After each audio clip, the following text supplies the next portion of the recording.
क्या आपने कभी सोचा है कि यह पूरा ब्रह्मांड आखिर बना कैसे, जहां अरबों आकाशगंगाएं हैं, खरबों तारे हैं और हर तारा अपने तय रास्ते पर घूम रहा है। एक भी ग्रह रास्ता नहीं भटकता, एक भी नियम नहीं टूटता। यह सब देखकर मन में एक सवाल जरूर उठता है, क्या यह सब अपने आप हो गया या इसके पीछे कोई बुद्धिमान शक्ति काम कर रही है? आज हम धर्म या आस्था की नहीं, बल्कि साइंस के फैक्ट्स की बात करेंगे।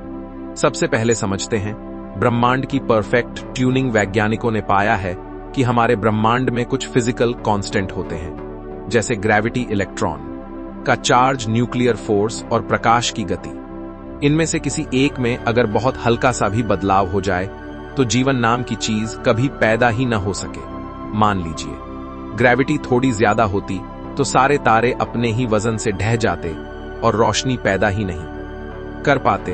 अगर ग्रेविटी थोड़ी कम होती तो तारे बनते ही नहीं और अंधेरा ब्रह्मांड होता। यही बात बाकी शक्तियों पर भी लागू होती है। इस सटीक संतुलन को वैज्ञानिक फाइन ट्यूनिंग कहते हैं। अब सवाल उठता है, क्या यह संतुलन अपने आप बन गया या किसी तरह से सेट किया गया? कुछ वैज्ञानिक मानते हैं कि यह सिर्फ एक कॉस्मिक एक्सीडेंट है और कुछ लोग कहते हैं कि इसके पीछे कोई डिजाइन है। अब बात करते हैं मल्टीवर्स थ्योरी की। इस थ्योरी के अनुसार हमारा ब्रह्मांड अकेला नहीं है, बल्कि अनगिनत ब्रह्मांड हो सकते हैं। हर ब्रह्मांड के अपने अलग नियम होंगे और उन्हीं अरबों ब्रह्मांडों में से किसी एक में संयोग से ऐसी परिस्थितियां बनी जो जीवन के लिए सही थीं, और वही हमारा ब्रह्मांड है। इसका मतलब यह हुआ कि हम यहां इसलिए हैं क्योंकि हम उसी ब्रह्मांड में पैदा हुए जहां जीवन संभव था। लेकिन समस्या यह है कि आज तक मल्टीवर्स का कोई भी डायरेक्ट सबूत नहीं मिला। यह एक सुंदर थ्योरी जरूर है, पर अभी सिर्फ कल्पना है। अब एक और हैरान कर देने वाली बात, डीएनए। हमारे शरीर का हर सेल डीएनए नाम के एक कोड से चलता है। यह किसी कंप्यूटर प्रोग्राम से कम नहीं। इसमें अरबों सूचनाएं छिपी होती हैं जो तय करती हैं कि इंसान कैसे बनेगा। उसका रंग, आंखें, दिमाग, सब कुछ। वैज्ञानिकों के लिए यह मानना बहुत मुश्किल है कि इतना जटिल कोड बिना किसी दिशा के खुद ही बन गया। इसी वजह से कुछ लोग कहते हैं कि जीवन की शुरुआत किसी इंटेलिजेंट सोर्स से हुई होगी। हालांकि मेनस्ट्रीम साइंस इंटेलिजेंट डिजाइन को अभी वैज्ञानिक सिद्धांत नहीं मानती, लेकिन इसे पूरी तरह नकारती भी नहीं। अब चलते हैं क्वांटम फिजिक्स की दुनिया में। यहां पर नियम बिल्कुल अजीब हैं। कण तब तक तय स्थिति में नहीं होते जब तक उन्हें देखा न जाए, मतलब देखने वाला हकीकत को बदल देता है।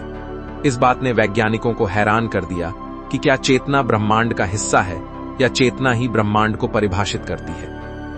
अगर ऐसा है तो फिर ब्रह्मांड सिर्फ पत्थर और गैस का ढेर नहीं, बल्कि किसी तरह की जागरूक व्यवस्था हो सकता है। लेकिन यह सवाल आज भी साइंस के लिए खुला हुआ है।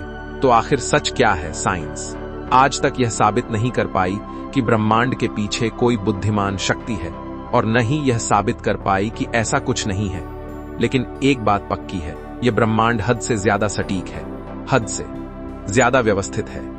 कुछ लोग इसे संयोग मानते हैं, कुछ मल्टीवर्स का परिणाम, और कुछ इसे किसी महान बुद्धिमत्ता की योजना। अब फैसला आपको करना है, क्या यह सब बस एक दुर्घटना है या इसके पीछे कोई ऐसी शक्ति है जिसे हम अभी समझ नहीं पाए हैं? अगर यह सवाल आपको सोचने पर मजबूर करता है तो ऐसे ही फैक्ट बेस्ड रहस्यमयी वीडियो के लिए चैनल को जरूर सब्सक्राइब करें।